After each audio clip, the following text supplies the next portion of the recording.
안녕하십니까.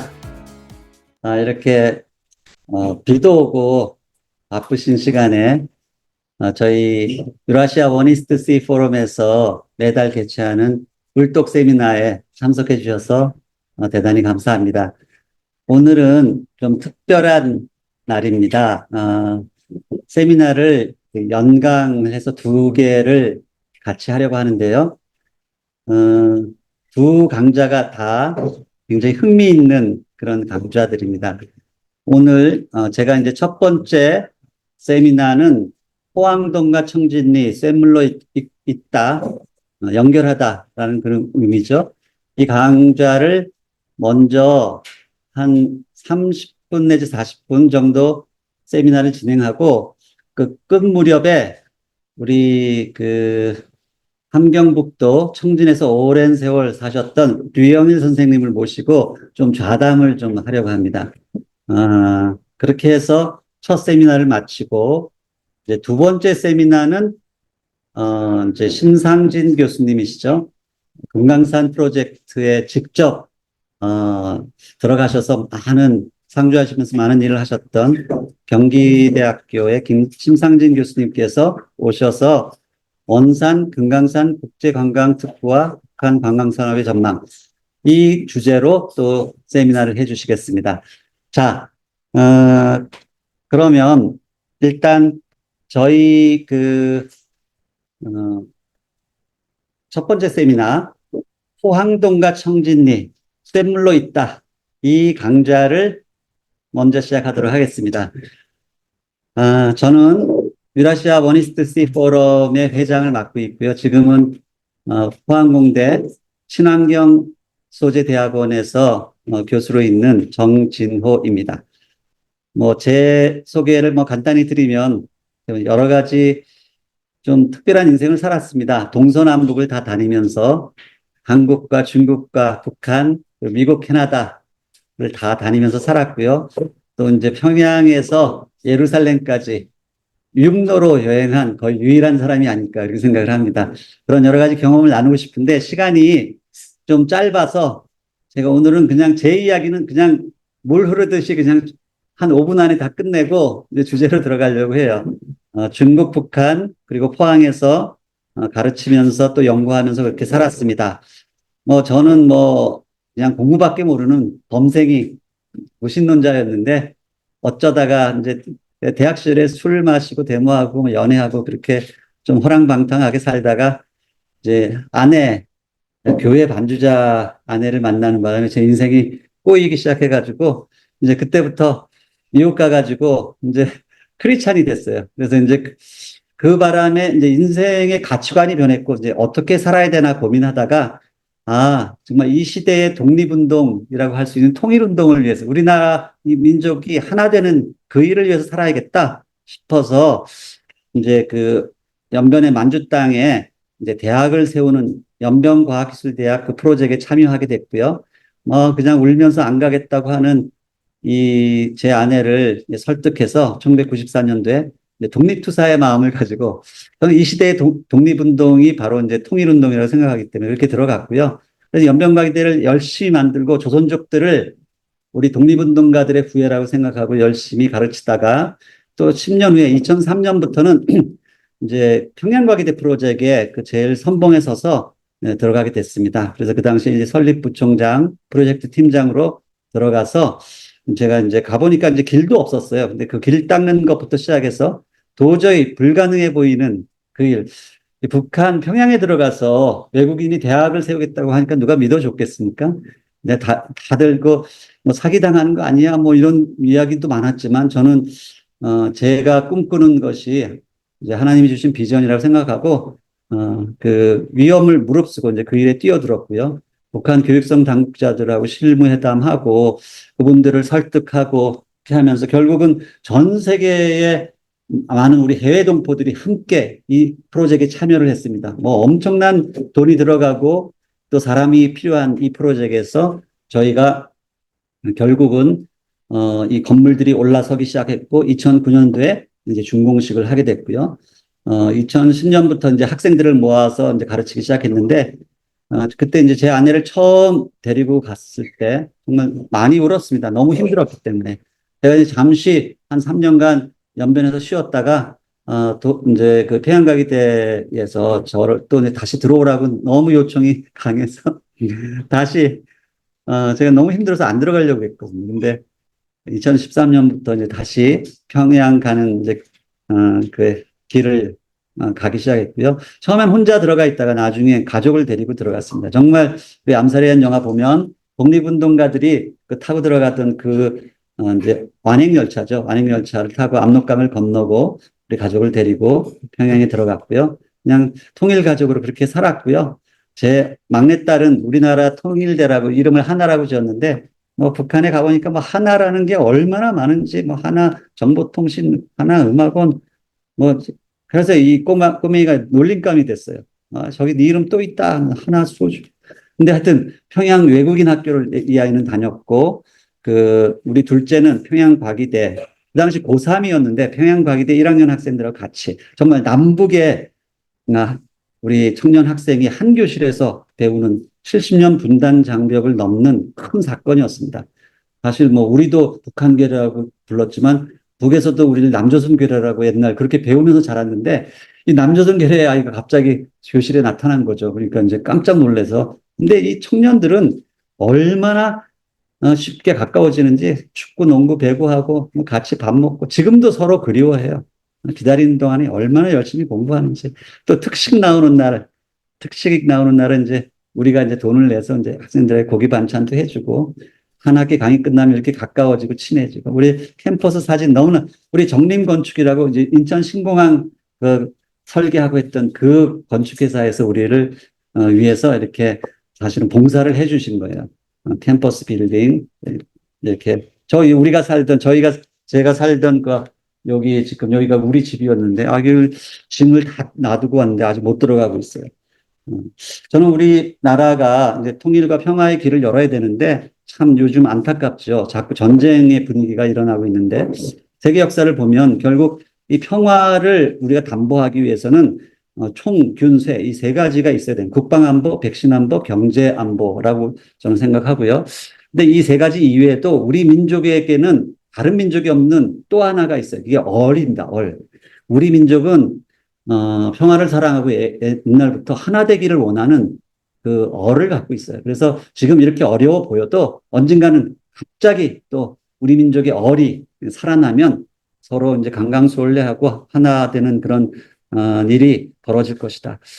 저는 이제 역사를 좀 깊이 연구하고 이제 그렇게 최근에 살게 되었는데요. 지금 일어나고 있는 러시아하고 우크라이나 전쟁이 사실은 120년 전에 일어났던 러일 전쟁의 판박이 전쟁이거든요. 그 당시에 조그만 섬나라 일본이 러시아를 이길 수 있었던 것은 그 뒷배경이 영국하고 미국의 제국주의, 두 영미 제국주의가 받쳐주고 있었기 때문에 가능했던 것이 스스로 이길 수 있는 전쟁이 아닙니다. 그 미국에 있던 제이콥 시프라는 엄청난 금융 재벌이 이제 돈을 대주고 있었고요. 이제 영국도 마찬가지로 이제 그 러시아의 발틱 함대가 이제 다가오는 것을 다 방해하고 그래가지고 결국 이기게 됐는데 이 전쟁의 그 의미를 좀 이해할 필요가 있어요. 러시아 우크라 전쟁은 실제로 에너지, 오일, 이 에너지에 대한 이제 문제가 불거진 것이고 거기에는 또 미국과 사우디 간의 이제 페트로달러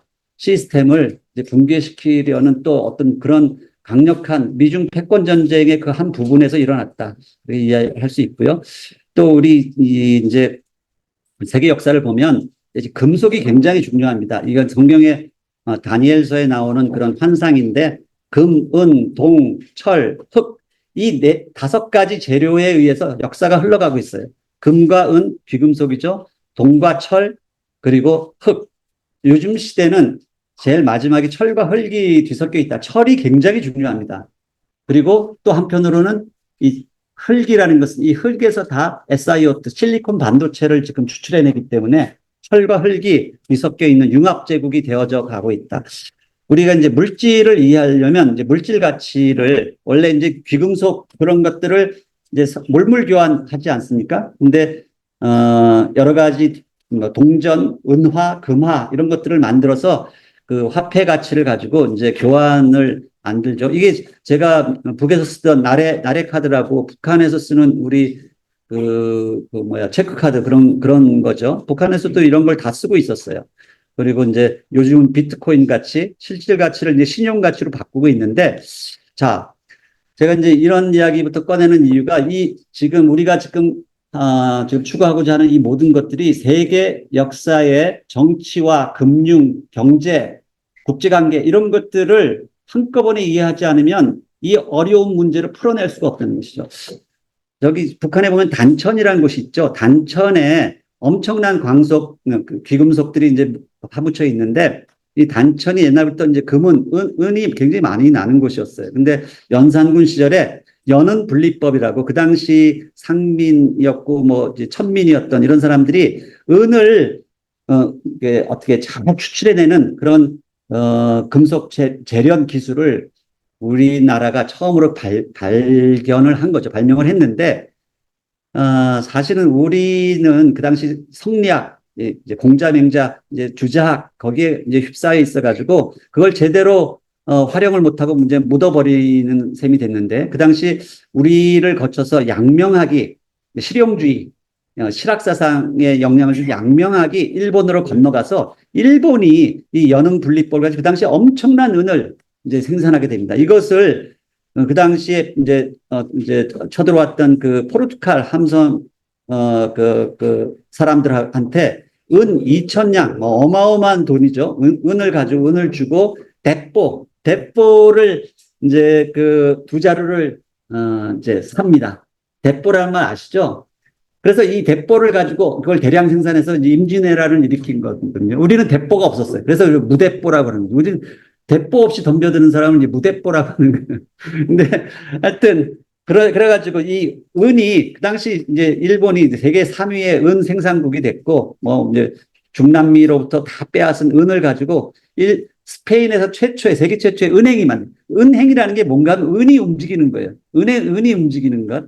은행이 만들어졌고 이것을 가지고 그 엄청난 은을 가지고 중국에서 도자기, 뭐 비단, 향신료 이런 걸 다 사서 은이 전 세계 경제를 움직이고 있었거든요. 이런 것들을 우리가 좀 이해할 필요가 있다. 그 당시 우리는 안타깝게도 그런 기술을 먼저 개발을 했지만 이 성리학적 지배구조, 이 산업공상, 이 기술을 천시하는 이 조선시대 때 그 생각 때문에 그런 기술을 발견하고도 써먹지 못하고 일본한테 다 넘겨주었다. 이제 그런 이야기 하고요.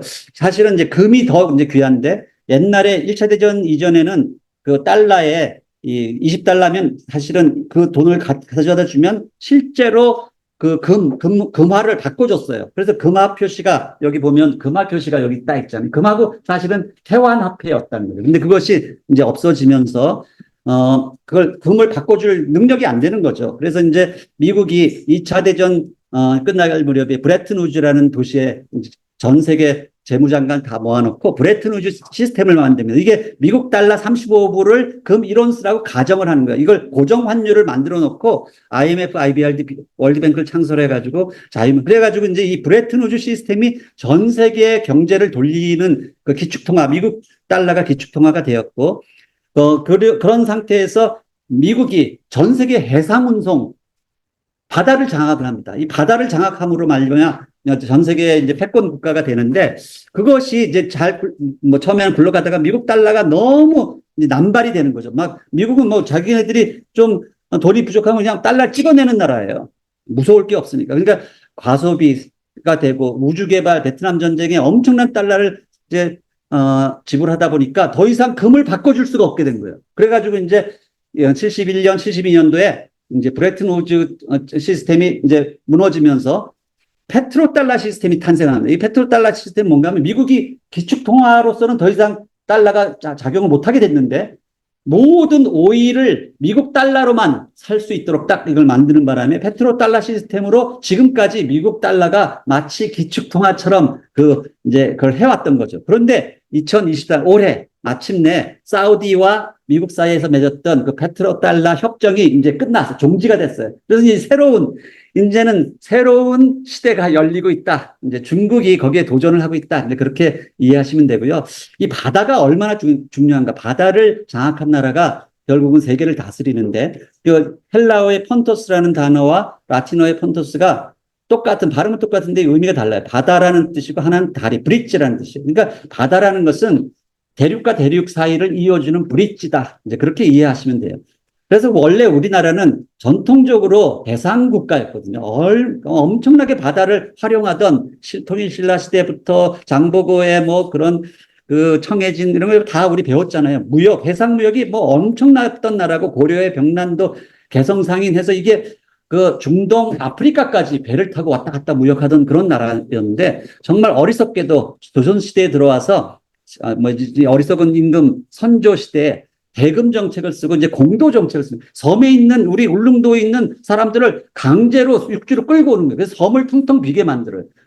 바다로 못 나가게 만드는 거예요. 그 바람에 이제 이 섬들을 다 빼앗기고 대마도도 빼앗기고 뭐 하여튼 뭐 이런 상황이 벌어지는 거예요.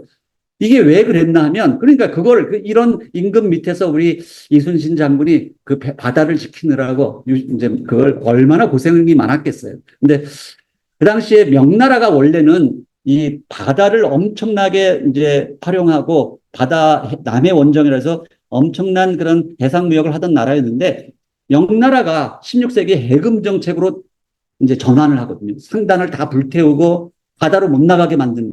그러니까 우리 형님나라 명나라가 사대주의였던 우리 명나라가 그렇게 되니까 그냥 우리 조선은 거기 그냥 따라간 거예요. 요즘도 그렇게 될까 봐 저는 아주 심히 이제 우려가 되고요. 형님이 한다고 그렇게 무조건 따라간다고 그게 잘못하면 죽는 길이 될 수도 있다는 거죠. 결국은 중국이 지금 요즘에 이제 해상으로 나가는 이제 중국판 브레튼 우즈를 실시하기 위해서 2015년도에 신중국 국가안전법을 발효하고 양극 그리고 바다뿐만 아니라 해저 우주 개발에 이제 박차를 가하고 있으면서 이제 이때부터 이제 미중 패권 전쟁이 시작이 됐고요. 또 하나는 그 이후에 사실은 이제 코로나 팬데믹이 시작되면서 전 세계적인 그런 이제 이 생태 문제, 이제 그 환경 문제가 대두되기 시작했죠. 그래서 제일 크게 문제가 대두된 게 뭐냐면 그동안 한 2, 300년 동안 산업혁명 이후로 열심히 쓰던 화석연료가 이제 우리 지구 온난화 문제를 일으킨다는 걸 알게 되면서 결국은 석탄의 시대에서 오일의 시대로 넘어가는데 최근은 이제 가스의 시대로 넘어가는 거죠. 그러면서 이제 탄소 중립을 어떻게든 이제 CO2 배출이 적은 그런 것을 우리가 해야 되는 그런 문제에 직면하게 됐고요. 그래서 결국 뭐 아리백이니 뭐 ESG니 뭐 이런 뭐 레리 핑크란 유태인이죠. 블랙 락이라는 이런 회사에서 이제 앞으로 ESG 경영을 하지 않는 회사는 대출을 해주지 않겠다 이런 선언을 하는 바람에 전 세계가 이제 그렇게 ESG 열풍이 일기 시작해요. 2026년부터는 EU 국가, 유럽 국가에서 CBAM이라고 그러죠. CBAM이 뭔가 하면 이런 수소, 시멘트, 비료, 알루미늄, 전력, 철강 이 6개 분야의 산업에 이제 엄청난 세금을 매기겠다는 거예요. 이것이 지금 예고돼 있는 거예요. 그러다 보니까 이제 난리가 났어요. 이제 CO2 배출을 줄여야 되는데, 뭐, 유엔도 마찬가지 SDG 2030이라고 하죠. 참 놀라운 것은 북한도 이런 환경 문제, 생태 문제에 깊은 관심을 갖고 2017년부터 이제 북한에서 이제 이런 SDG 프로그램에 동참하면서 내셔널 리포트 리뷰를 이제 유엔에다 제출하고 있다는 것이죠. 그런 가운데서 우리 포스코, 철강, 우리 대한민국을 이제 산업화 시키는데 아주 가장 결정적인 기여를 했던 포스코가 이제 탄소 중립 목표를 세우고 2050년까지 탄소 제로 시대를 만들겠다 하면서 이렇게 나가고 있는데 지금 제일 큰 문제가 제철 산업에서 뭐 엄청난 CO2가 나오고 있기 때문에 지금 이제 석탄을 가지고 코크스를 가지고 그동안 하던 이 용광로 고로 기법을 가지고는 이 시밤을 넘을 수가 없는 거죠. 지금 엄청난 세금을 매기고 있으니까 그래서 이제 수소 그린수소를 가지고 새로운 제철법을 해야겠다. 그렇게 해서 나온 게 이제 파이넥스니 하이렉스니 하는 이제 새로운 이제 철강 공정을 열심히 개발하고 있다.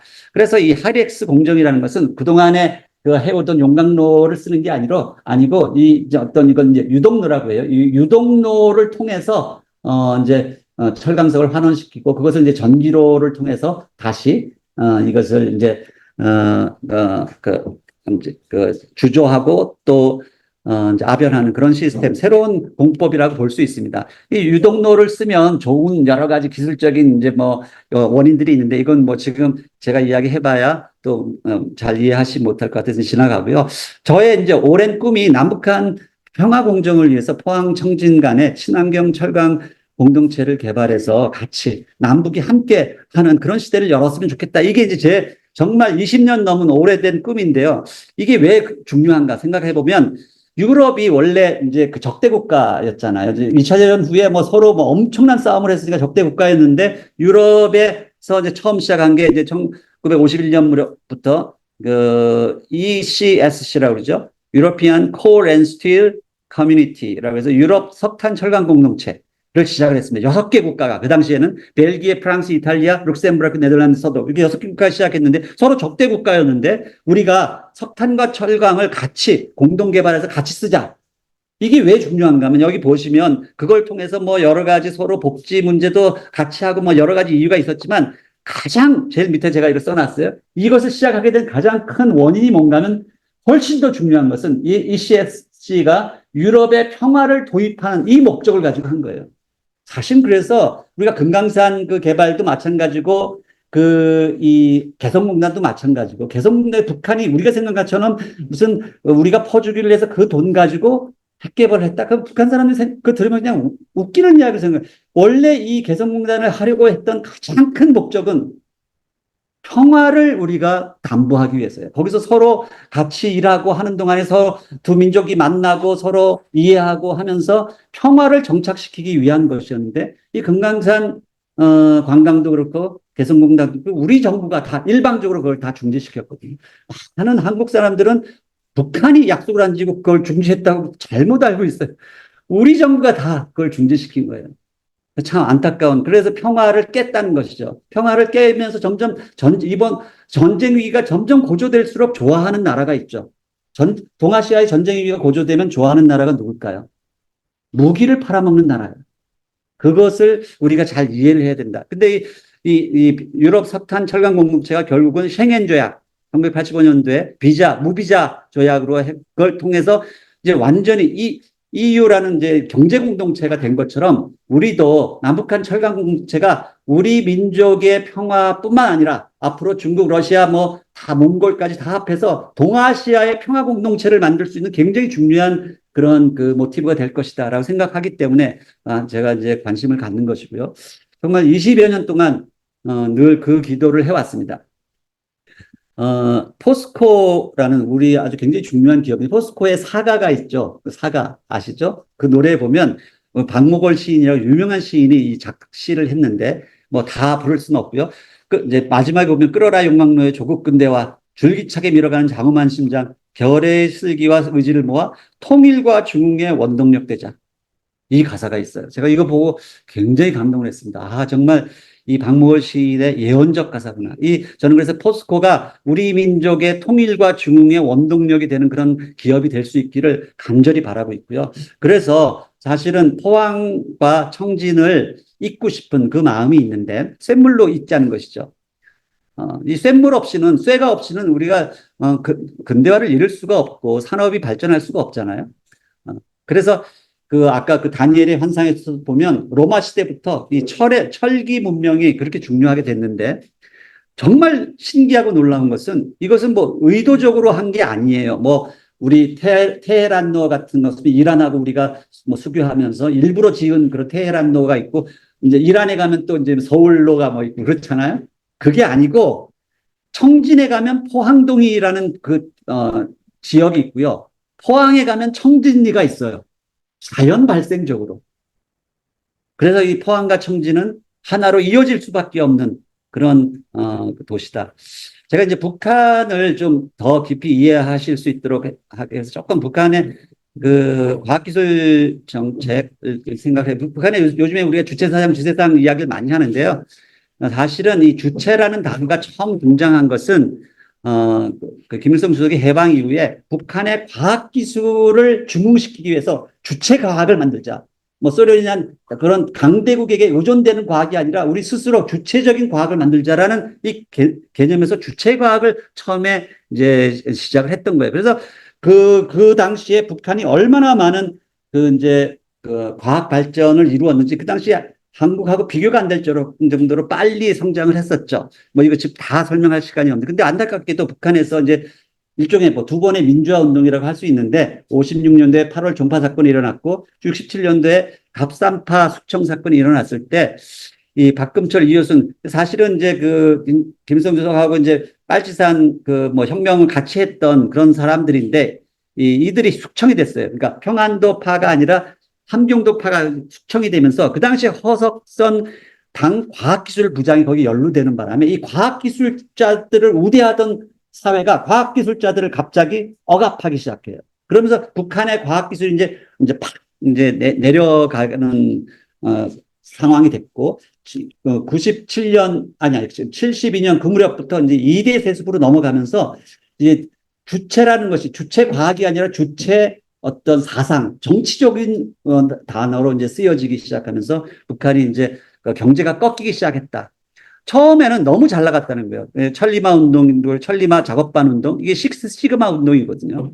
하나는 전체주의, 전체, 뭐 이렇게 해서 집단주의의 아주 좋은 점을 따서 강선 제강소나 이런 데서 철강을 훨씬 많이, 우리보다 많이 만들었기 때문에 빠른 속도로 발전을 이뤘고, 뭐 GDP가 거의 우리의 3배까지 된 때가 있어요. 73년도에 지하철을 먼저 만들었고요. 고층 아파트를 한국보다 더 먼저 만들었거든요. 근데 그것이 이제 꺾이기 시작하는 거예요. 꺾이기 시작하면서 다시 72년도가 변곡점인데, 한국도 이때 참 아이러니하게 남북이 서로 만나서 7.4 공동성명을 한 그 해에 남북한이 둘 다 이제 본격적인 독재로 들어갑니다. 이때.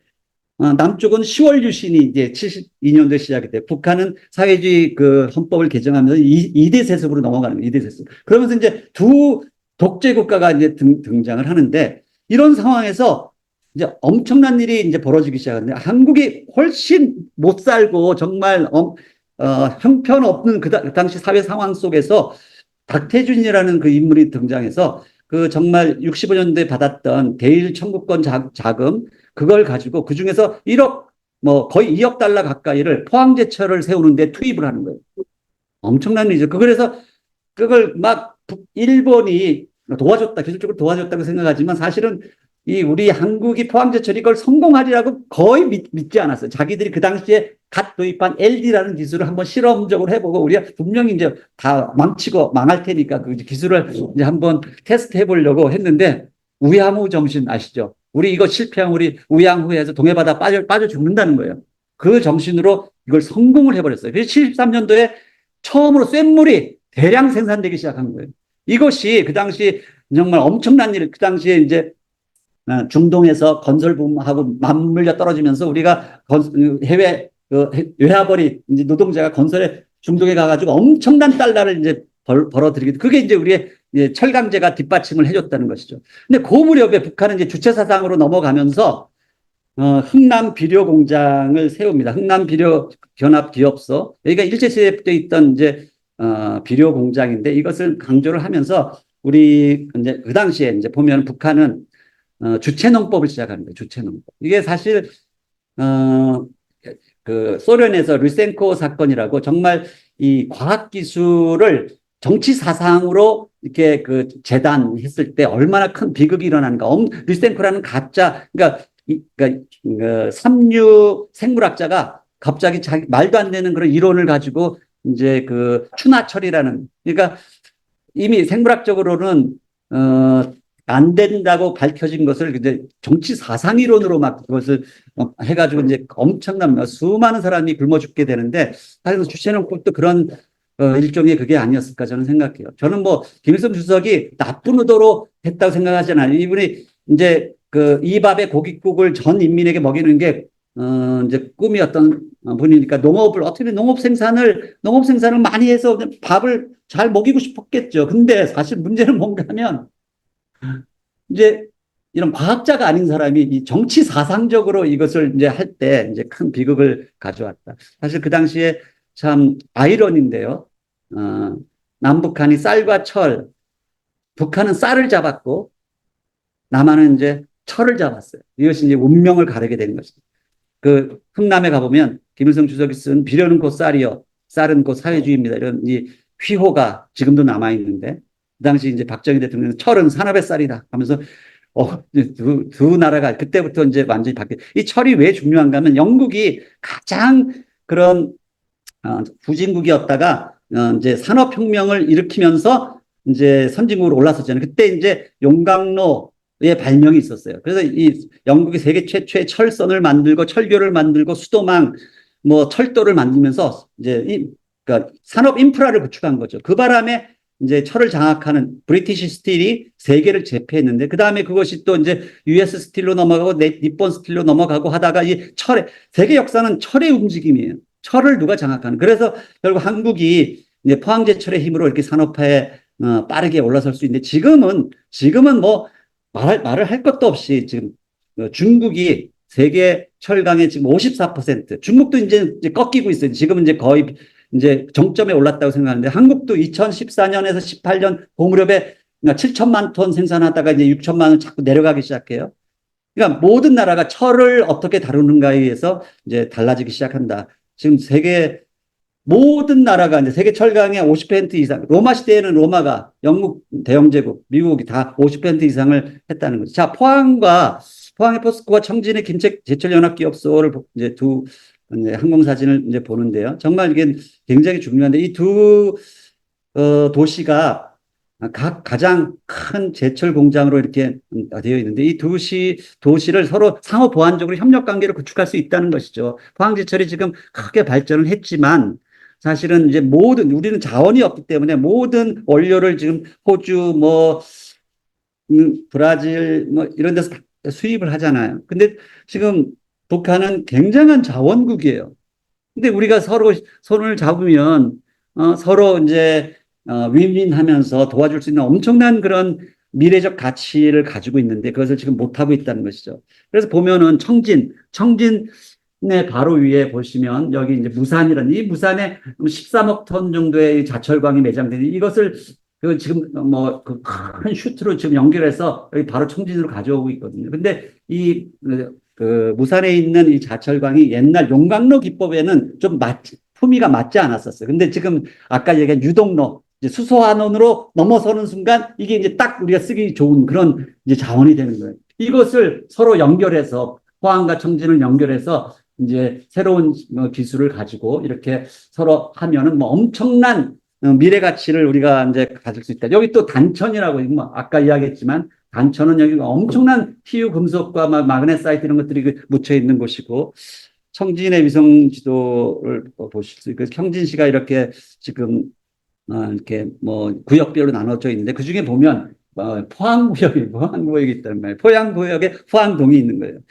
여기 지도 자세히 보여주고 청진시를 지금 우리가 이건 이제 청진시 2016년 모습인데 청진 앞바다에서 제 아내와 아이 제가 거기 직접 찍은 사진이고요. 거기 가면 칠보산 원래 청진이라는 도시는 일제시대 이전에는 아주 작은 어촌 마을이었는데 사실 이게 원래는 함경도가 함흥하고 경성이었고 청진 밑에 경성이라는 곳이 주도였는데 경성을 일제가 죽이고 청진을 이제 크게 키운 거예요. 경성에 가보면 이제 온천장이 있어요. 온천으로 유명한 아름다운 이제 고장이 있는데. 그래서 저는 이제 포항과 청진을 한반도의 평화를 담보하는 그런 평화 뉴딜, 그런 트윈 프로젝트를 하고 싶다. 김책, 포스코, 여기에 정말 우리가 서로 이제 정치권이 이걸 풀어주기만 하면 종합제철, 그러니까 서로 이제 그 쌍둥이 그런 센터를 만들고 항만과 공항을 서로 건설하면서 트윈 메갈로폴리스를 건설하고 부대시설을 만드는 거죠. 친환경 국제 배후단지를 건설해 주거 교육 체육문화 광산 개발을 살림 스마트 농축산업 스마트 수산 우리가 손을 잡으면 남북한이 해야 할 일들이 차고 넘치거든요. 학술 교류도 하고 스포츠 교류하고 지금 포항 스틸러스 있는 것처럼 김책 스틸러스 만들어서 서로 축구하고 얼마나 좋겠어요. 천리마 운동 옛날에 하던가 우리 새마을 운동하고 같이 해가지고 서로 협동조합 만들고 대단한 일들을 할 수 있는데 그걸 못하고 있다. 그래서 이 한동해 지역, 이 한동해라는 단어가 좀 익숙치 않은 분들을 위해서 설명하면 환동해라는 거 아주 작은 개념이에요. 환동해가 아니라 유라시아 대륙 전체의 동해다. 하나의 동해를 우리가 이제 해양물류 교류협력센터를 만들어서 포항 단천도 이제 하고 서로 이제 개발할 게 너무너무 많아요. 그래서 생태 환경도 서로 우리가 이제 연구를 하고 지금 북한도 생태 환경에 굉장히 관심을 많이 갖고 있기 때문에 또 울릉도 독도 울독 연구센터도 만들고 뭐 그렇게 하고 싶다는 거죠. 지금 국제 정치를 좀 알아야 되는데 최근에 이제 브릭스라는 게 굉장히 큰 영향력을 미치고 있는데 최근에 이제 브릭스에 새로 가입한 6나라 중에 7나라 중에서 이제 아르헨티나는 로 이제 정권 교체가 되면서 도로 탈락을 해버렸고 나머지는 다 중동 국가가 이제 들어섰는데 우리가 이제 지금 시대는 이제 G1이라고 부르는 게 미국 중심의 어떤 이제 자유주의 그런 국가들이 뭉쳐 있는 그룹이라고 한다면 G2라는 것이 중국 중심의 어떤 그런 좀 사회주의 계열 그런 게 뭉쳐 있는데 그 G3가 뭔가면 아랍과 무슬림 57개 무슬림 국가들이 옛날에는 미국 전부 다 친미 국가들이었거든요. 다. 근데 지금은 최근 들어서는 친중 쪽으로 굉장히 기울고 있다. 이 국제 관계를 잘 이해를 해야 된다는 거예요. 그래서 지금 최근에 이제 중국이 이란과 사우디를 화해시키고 이란 사우디가 다 상하이 협력 기구에 지금 가입을 지금 하고 있는 그러면서 G2와 G3가 이제 만나고 있고요. 그 바람에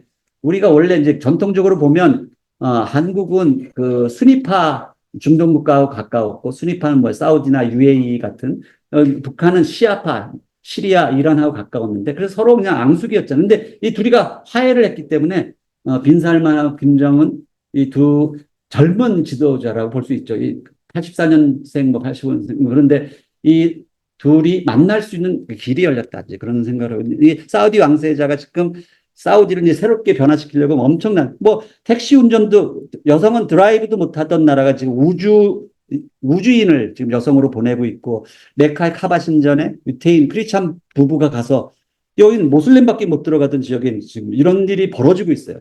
그리고 사우디가 지금 뭐 엄청난 걸 다 유치를 하고 있잖아요. 얼마 전에 부산 엑스포가 119대 29로 우리가 이길 거라고 막 선전했는데 뚜껑을 보니까 게임이 안 되는 거예요. 왜냐하면 이 사우디와 지금 중국이 손을 맞잡고 있고 러시아가 그러니까 중국의 1대1로와 그 아프리카, 남미 이런 나라들이 모슬렘의 57개 국가 여기가 다 한편인데 무슨 수로 이걸 이겨요. 그러니까 우리 지금 세계 정세가 돌아가는 걸 전혀 지금 감을 못 잡고 있는 그런 것이고 사우디가 지금 아시안컵, 동계 아시안 게임, 뭐 세계 엑스포 뭐 이걸 지금 다 줄줄이 유치하고 있거든요. 이게 이제 G3가 지금 올라오는 시대다. 그리고 예루살렘에서 일어나는 일을 우리가 주목해야 되는데 이거 지금 왜 하마스 전쟁이 일어났는가? 최근에 이제 벤 급이라는 네타냐후의 오른팔이죠. 아주 극우 정치인인데 이 사람이 그 모슬렘의 여기 모슬렘이 다스리는 이 성전산 위에 막 올라가서 활보를 했어요. 이게 무슨 이야기인가 하면 막 독도에 일본 장관이 와서 왔다 갔다 했다는 뜻이에요. 그러니까 이제 이 중동 국가들이 완전 뚜껑이 열린 거예요. 그래서 이제 지금 이제 이런 전쟁이 일어나고 있는데 이게 굉장히 중요한 사건이에요. 그래서 앞으로 뭐 이거 지나가겠습니다. 이제 유태인의 움직임을 잘 봐야 되는데 요셉의 시대는 그 당시에 지원에 유태인이 쫙 달라붙어 있는 거예요. 지금의 미국에게 쫙 달라붙어 있는 거예요. 근데 그 당시 애굽에게 이집트에게 유태인이 쫙 달라붙어 있던 시대가 요셉의 시대라면 거기서 이제 분리되는 시대, 출애굽의 시대가 모세의 시대예요. 근데 이제 미국에서 또 유태인들이 출애굽하듯이 떨어져 나갈 때가 다가오고 있다. 초막절, 뭐 이런.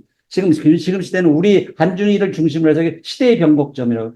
이제 사우디와 이스라엘 뭐 여기 중심으로 해가지고 역사의 변곡점인데 여기 제일 큰 두 분쟁 지역이에요. 여기를 지금 연동돼서 지금 벨트가 연동돼서 움직이고 있다. 그래서 저희가 이제 여기다가 이제 그런 철강 공동체 세운다 할지라도 사실 저는 이제 여기가 굉장히 중요한데 미국도 끌어들여 러시아 뭐 다 끌어들여야지. 저는 사우디까지 끌어들여야 된다 이렇게 생각을 하고 있고요. 참 통일한 걸 상상해 보면 뭐 어마어마한 지금 미래 가치가 있거든요. 이거 설명할 수가 없어요. 정말 엄청난 미래 가치가 있는데 왜 이걸 우리가 못하고 있는가? 정치권들이 우리 자라나는 다음 세대의 그런 그 미래를 다 망치고 있는 거예요.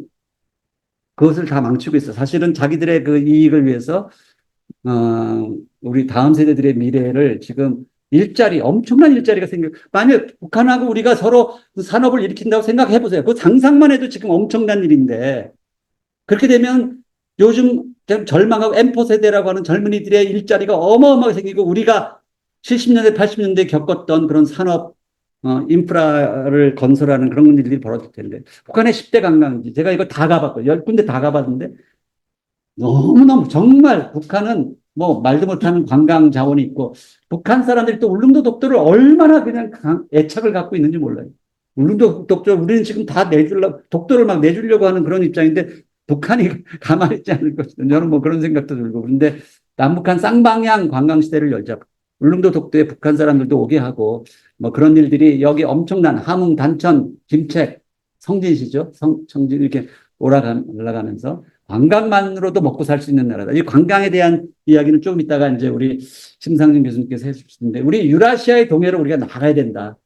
21세기 윤석열 뭐 하여튼 요 동해가 딱 호리병처럼 생겼어요. 호리병 새로운 호리병의 새로운 우리의 미래를 널자 넣자 그런 이야기고 저희 포럼의 로고가 원 이스트시 포럼인데 시베리아 철도 육상 실크로드 해상 실크로드를 타고 남북경협 평화 경제를 통해서 상생 통일을 이루자 이것이 저희 포럼의 이제 그런 어떤 모토이다 그렇게 이해하시고요. 그래서 막 많은 일을 하고 있어요. 한동회 포럼에서 포스코와 포항공대 그리고 태제재단 뭐 여러 곳에서 이제 그런 프로젝트를 하고 있는데 최근에 이제 정림건축하고 같이 또 이제 일을 하려고 지금 준비를 하고 있고요.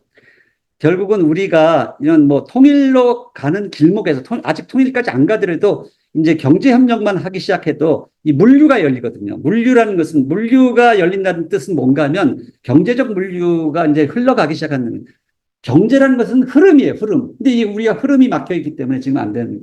제가 이제 평생을 두고 있었던 제 인생의 모토가 남과 북 그리고 디아스포라 이 삼자연대. 남쪽은 든든한 할대, 북한은 화살이에요. 마강한 화살. 그리고 이제 흩어진 디아스포라가 이제 활시위를 같이 당겨주는. 그래서 우리가 이제 유럽을 향해서 나아간다는 것이죠.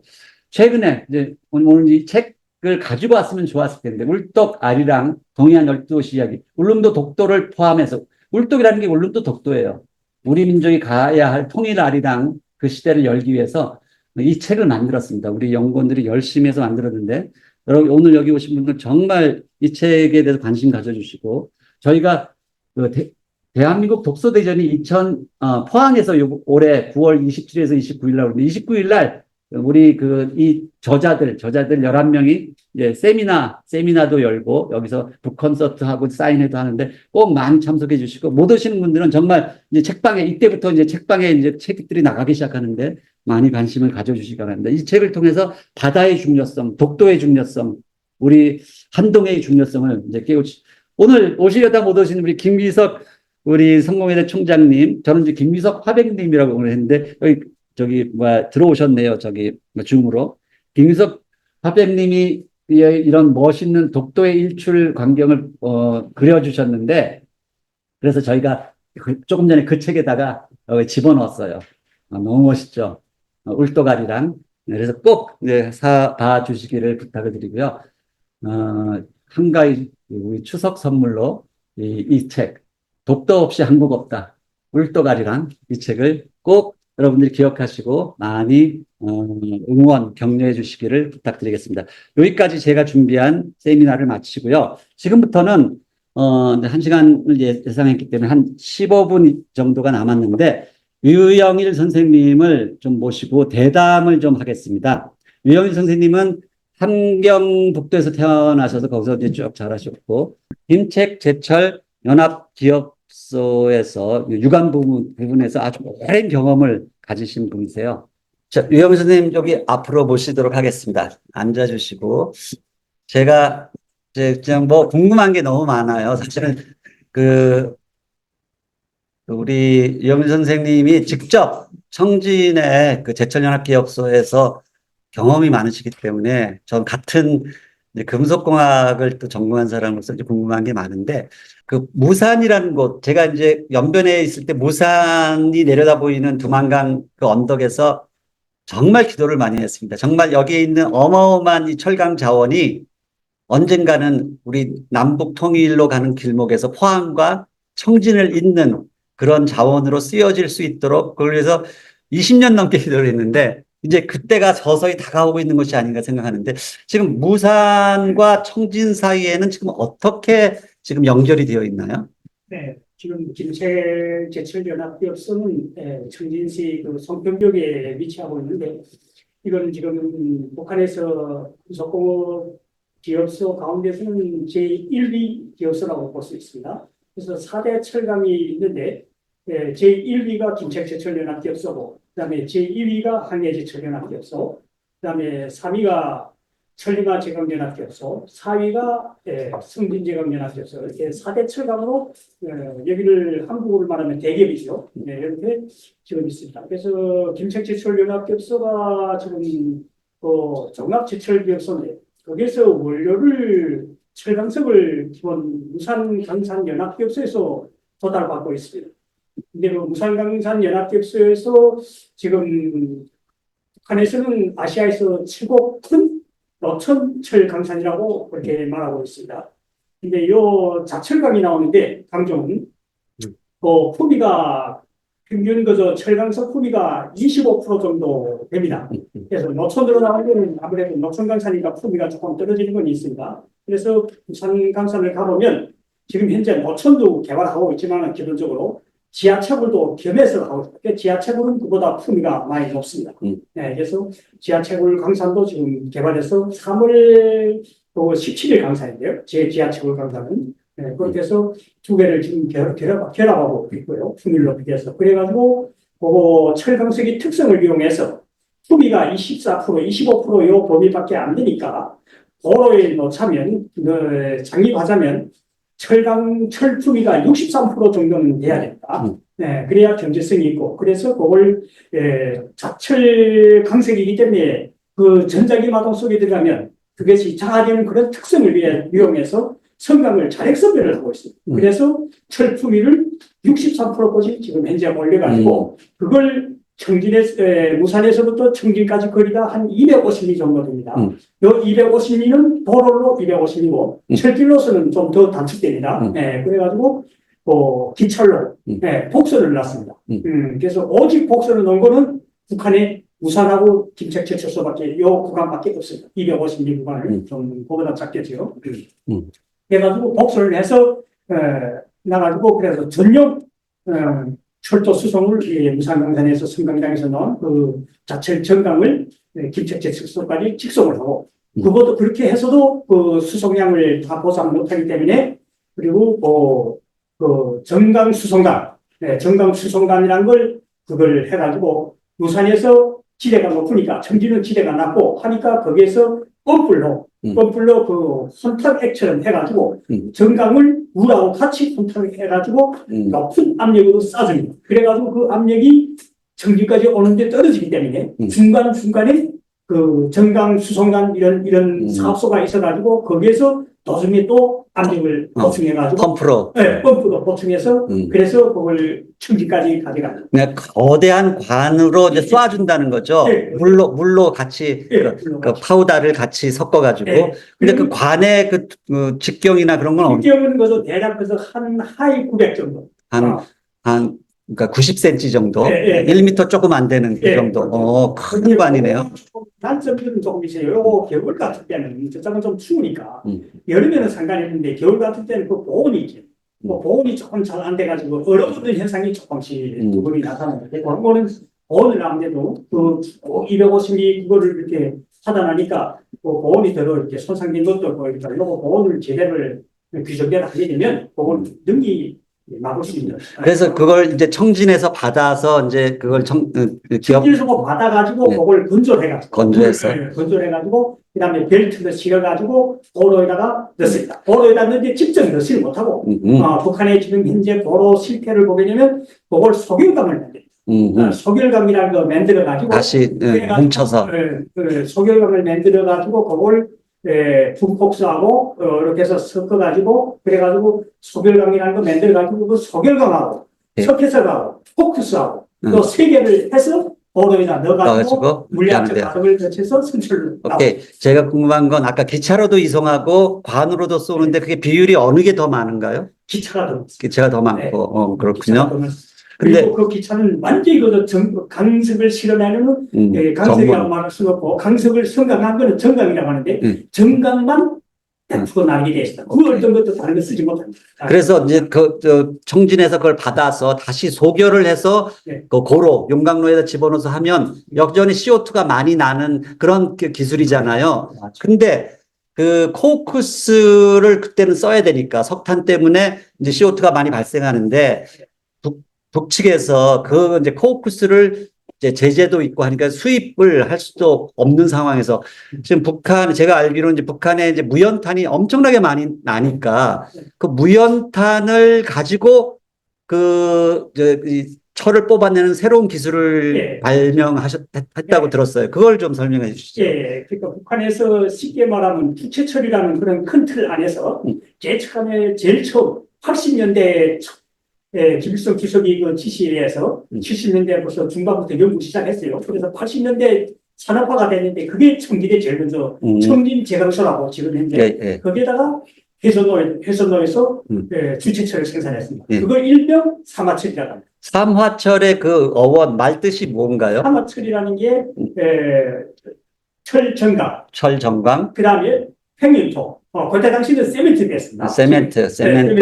그다음에 무연탄. 무연탄. 요 세 개가 들어가서 철이 만들어진다. 삼화 세 개가 네. 철로 변화된다. 이 삼화철입니다. 그래서 삼화철. 이 삼화철. 요거는 삼화철을 다시 말하면 김일성 주석이 주체 사상을 신봉하는 사람들은 이 철을 생산해야 됩니다.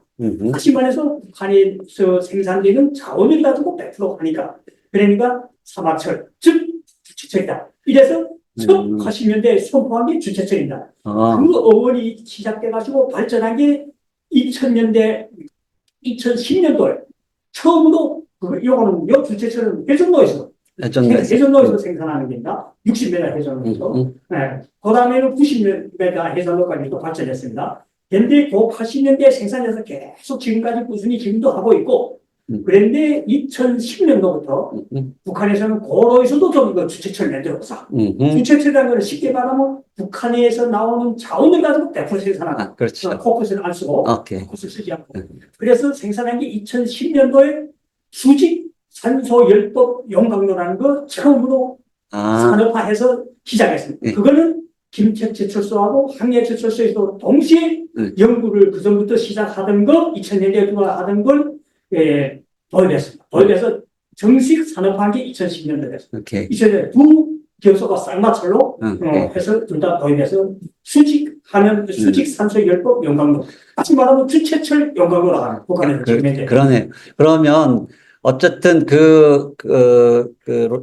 회전로에서 하든 용광로에서 하든 주체철을 로 생산된 공정 과정에서는 그 CO2 배출이 줄어들게 되겠네요. 그러니까 CO2 배출은 줄어들지는 않습니다. 더 많아지면 더 많아질 수 있습니다. 왜냐하면 코크스 원단위 선철톤당 원단위 소비가 코크스보다도 국내산 무연탄을 많이 쓰게 되면 더 많이 돼요. 그러니까 발열량이 떨어지고 무연탄이 코크스는 발열량이 없습니다. 근데 이 코크스를 고로에서 단순히 넣는 원인은 넣는 원인은 지금 현재 이것이 한원재로도 쓰지만 기본은 한원재이지만 열 재료로도 씁니다. 열을 내고 첫째는 열을 내는 게고 두 번째는 한원재로 쓰고 이 두 가지 목적으로 있습니다. 그러니까 저는 이제 주체철이 되면 그런 환경적으로 좀 유리한가 했는데 그거는 아니다. 네, CO2가 더 많이 CO2가 더 많이. 왜냐하면 코크스보다도 열 발령량이 적으니까 더 많은 열을 여줘야 반응이 진행되니까 그거는 이해하겠습니다. 무연탄이 더 많이 가고 그러니까 무연탄이 많은 양이 들어가니까 거기서 나오는 이거 CO가 더 많아지고 그렇게 하고 그러면 여전히 그 문제, 그 환경적 문제는 풀 수가 없는데 지금 코크스를 수입하기에는 돈도 너무 많이 들고 그리고 이제 또 뭐 제재 문제도 있고 하니까 이제 그 자체적으로 그것을 해결해 보자 하는 차원에서 주체철이 이제 시작됐다. 그건 이해가 됐고요. 그러나 북한이 아까도 말씀드렸지만 2017년부터 그 유엔의 SDG에도 가입을 하고 그런 걸로 해서 이제 생태 문제, 환경 문제에도 굉장히 관심을 많이 갖고 있는 걸로 알고 있거든요. 그럼 북한은 이 문제, 이런 문제와 연결돼서 만일 포항제철에서 개발한 친환경 그런 뭐 파이넥스든지 하이넥스든지 이런 네. 기술이 만일 서로 손을 합작을 해서 네. 뭐 청진에다 그런 공장을 세울 수 있는 그런 길이 정치적으로 열린다고 하면 측에서는 어떻게 생각할까요? 거기에 대해서. 쪽에서는 100% 환영. 이것만 다른 걸 모르겠습니다. 음. 제가 금속을 전공한 데서 그렇게 생각하는 게 아니고 이 객관적 입장에서 봤을 때, 그랬을 때는 북한에서는 제일 금속 공업을 경제 산업에서 제일 중요한 걸로 보고 있습니다. 전체적으로. 예를 들자면 오늘 시간상으로 내가 그래가지고 좀 간략은 하겠지만 금속공업을 제일 1선에 넣었습니다. 제일 1선에 넣고 그리고 금속공업을 1선에 넣는 기본 목적은 이거는 국방공업하고 많이 연계되고 그렇게 하고 이제 저는 건설을 하게 되고 기계 공업을 발전시키자고 해서 그렇죠. 그러니까 이게가 첫째적으로 처리 해결해야 안 된다. 그거는 정확히 김일성 주석이 94년도 7월 8일 날에 서거하셨는데 7월 7일 날에 외항산 특각에서 등하고도 외항산 특각에서 경제 총리 회의를 할 때 거기서 말한 게 있습니다. 마지막 유언입니다. 이거는 7월 7일입니다. 7월 8일 3일 마지막 유언은 우리는 대북 제재를 피할 수는 없다. 대북 제재는 계속적으로 것이다. 그러나 우리는 이 세 가지만 해결하면 대북 제재를 능히 이길 수 있다. 그게 뭐인가? 첫째, 정의다. 두 번째, 철이다. 세 번째, 세븐이다. 이 농업은 그만, 이 공업이니까, 공업만. 이 세 가지만 있으면 대북 제재가 들어와도 우리는 능히 견딜 수 있다. 그렇게 이렇게 하기 때문에 이 유언을 받들어서 하는 게 김정일 위원장하고 김정일 위원장도 지금 더 하지 않습니까? 그거는 내 신년사를 분석해봐도 알 수 있고 여러 가지 경험을 저는 이제 물론 그거 100% 환영하겠죠. 당연히. 그런데 이제 제가 늘 꿈꾸는 생각은 아까 유럽 석탄 철강 공동체도 마찬가지였지만 지금 우리 남쪽은 원료가 부족한 상태고 북한은 원료가 이제 많이 있으니까 둘이 손을 합해서 그 청진에다가 그런 공장이 서면 또 러시아에 있는 천연가스를 우리가 이용할 수 있는 그 거리적으로도 가깝고 그래서 거기서 이제 선철과 그런 어떤 기초적인 강제를 생산해서 그걸 이제 가까운 백기를 타고 포항으로 가져와서 포항에서 또 이제 고급 강제들을 생산하면은 서로가 뭐 대단히 이제 서로가 윈윈 되는 그런 상황이 벌어질 것이다라고 그건 이제 기술적인 문제고 산업적인 문제이기도 하지만 유럽이 겪었던 게 뭔가 그것도 중요하지만 이런 일이 벌어진다는 것은 서로 사실은 이게 철강제가 말씀하신 것처럼 국방하고도 연결돼 있는데 이것을 우리가 그 길을 연다는 그 자체가 평화로 가는 길이다. 서로가 평화로 가는 그 길을 열기 위해서 적대 국가였던 독일과 뭐 이태리와 뭐 이런 여러 룩셈부르크 여러 나라들이 철강 공동체를 이제 시작을 했던 거거든요. 그래서 저는 이 문제가 정말 한반도가 항상 전쟁의 위협 속에서 지금 우리 근심하는 그런 나라를 우리 후대들에게 물려주는 것이 아니고 정말 이제 평화롭게 서로가 서로를 돕고 사는 그리고 우리 후세대들에게 엄청난 미래 가치를 이제 유산으로 남겨주는 그런 일의 첫걸음 교두보가 될 것이다라고 생각해서 이 일을 꿈꾸고 있는데요. 류영 선생님의 입장에서 이런 남북한 간의 이런 철강 공동체가 이루어지려고 하면 어떤 것이 제일 중요한 것이 될지 한번 마지막으로 한번 제가 질문을 드리고 싶습니다. 네. 북한에서는 우선 1차적으로 이게 뭐 정책적으로도 그렇고 어쨌든 북한에서는 이 하이닉스 공법하고 이게 하이닉스 공법이 이제 되면 이거를 북한에서는 100% 환영합니다. 환영하는 그 기본 뭐인가 북한에서 포커스를 아무래도 하자면 돈이 외화가 많이 들어갑니다. 근데 외화를 그렇게 부족하니까 그 외화를 가지고 포커스를 역sek당에 와서 해하면서 포커스를 만들어서 고로 이루어가지고 처리 생산하기는 매우 부담이 되고 그게 첫째고 재정적으로 두 번째는 생산을 정상화하기 힘듭니다. 외국에서 싸서 들여오는 거는 구입에 들여오는 거는 그거는 제 마음대로 이렇게 할 수도 없고 시간적으로도 걸리고 그러니까 생산을 정상화하지 못합니다. 그리고 북한이라는 계획 경제이기 때문에 그 전국에 다 이렇게 해야 되는데 이건 이제 불면속적으로 생산될 수 있는 그런 가능성이 많기 때문에 이런 측면에서 북한은 대대적으로 환영할 것이고 그리고 이게 환경적 측면에서도 수소라든가 파이릭스 공법은 이랬던 이걸 포커스를 아예 쓸 뿐만 아니라 환경적으로도 CO2 가스가 적게 나오고 그리고 이거 친환경적이고 그런 측면에서 아주 또 북한이 많고 그리고 소멸가공 생산하는 공정이 완전히 없어지죠. 먼지하고 기상먼지가 나오고 CO2도 발발되고 그게 완전히 없어지는 기동축 하늘에서 하면 그게 없어진다. 그게 공정이 완전히 없어지면서도 친환경적이고 그러니까 이런 측면을 할 때는 북한이 하게 되면 북한은 우선 적극적으로 받아들일자고 할 것이고 그걸 이제 제가 걱정하는 건 한국이 그렇게 파이렉스 공법 이런 새로운 기술을 한 걸 가지고 북한과 어떻게 준수를 하겠는가 하는 게 사실 일단은 더 의문이 되거든요. 그거는 이제 사실은 우리 정치적인 대타협이 일어나야 가능한 것이라고 보는데 이제 기업적인 측면, 산업적인 측면에서 보면 한국이 이제 포스코 입장에서 북한이 그런 CO2 발생을 많이 하는 그런 공법을 쓰지 않고 친환경적인 공법을 쓰게 되었을 때 우리 한국이 그 탄소 배출권이라고 그러죠. 그런 것들을 우리가 이제 거꾸로 확보할 수 있는 그런 상황이 되기 때문에 한국의 입장에서도 굉장히 뭐 좋은 그런 위치에 놓이지 않을까. 뭐 유엔이나 그런 데서도 환영할 것 같고요. 하여튼 뭐 그런 여러 가지 좋은 장점이 있지 않을까 생각이 듭니다. 그리고 만약 북한에서 선철을 생산해서 강철 생산한다, 철 톤다, 선철은 강철이다.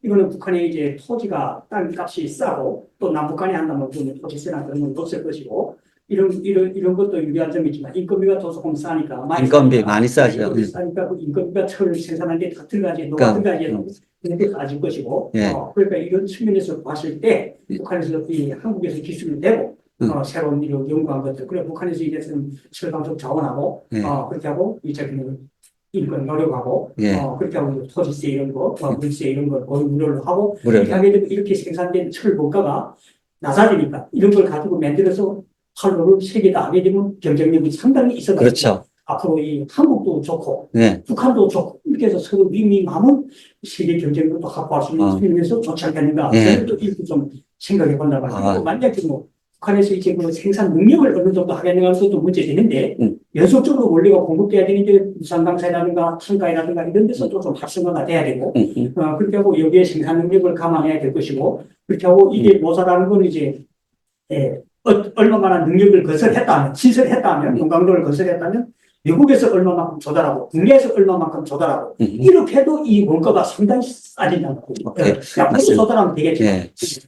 그래서 이게 좀 어마어마한 프로젝트이기 때문에 저는 사실은 여기 이게 남북한의 문제를 넘어서서 이 프로젝트 자체에 중국, 러시아, 미국, 뭐 사우디까지 다 함께 참여하는 국제적인 프로젝트를 만드는 것이 훨씬 더 안전하고 이제 그 프로젝트를 성사시킬 수 있는 가능성을 더 높일 수 있지 않을까 그런 그런 생각도 해봅니다. 다만 단독으로 우리 남측이 단독으로 들어가서 거기에 기여할 수도 있겠지만 이 기술 가지고 그다음에 합병하는 방법이 있을 수 있고 그다음에 합작이 있고 그다음에 패키지를 가지고 뭐 러시아나 뭐 중국이나 이렇게 해가지고 패키지를 들어가가지고 그 위험 리스크를 조금 줄일 수 있는 방법도 있을 게요. 그리고 북한에서는 지금 선호하는 방법은 합병보다도 합작을 좀 더 하려고 하는 그런 식이 있습니다. 알겠습니다. 시간이 거의 다 돼서 지금 우리 류 선생님한테 제가 궁금한 것들이 너무 많은데 사실은 이제 오늘 개인적으로 나중에 다시 여쭤보기로 하고요. 또 이제 후속 다른 세미나가 기다리고 있고 해서 하여튼 오늘 이렇게 귀한 자리에 와주셔서 북에서 경험했던 좋은 말씀 많이 나눠주셔서 너무 감사하고요. 앞으로 종종 또 모실 수 있는 기회가 있기를 바랍니다. 감사합니다. 그럼 오늘 우리 포항동과 청진리 샘물로 있다. 요 세미나는 여기서 오늘 마치도록 하겠습니다. 지금 뭐 데이타임인데도 이렇게 많이 와주셨네요. 너무 감사드리고요. 이제 잠깐 브레이크 타임 가지고 두 번째 세미나 4시 반부터, 아니 5시 반부터 시작하고자 하니 또 그때 많이 참여해 주시기 바랍니다. 감사합니다.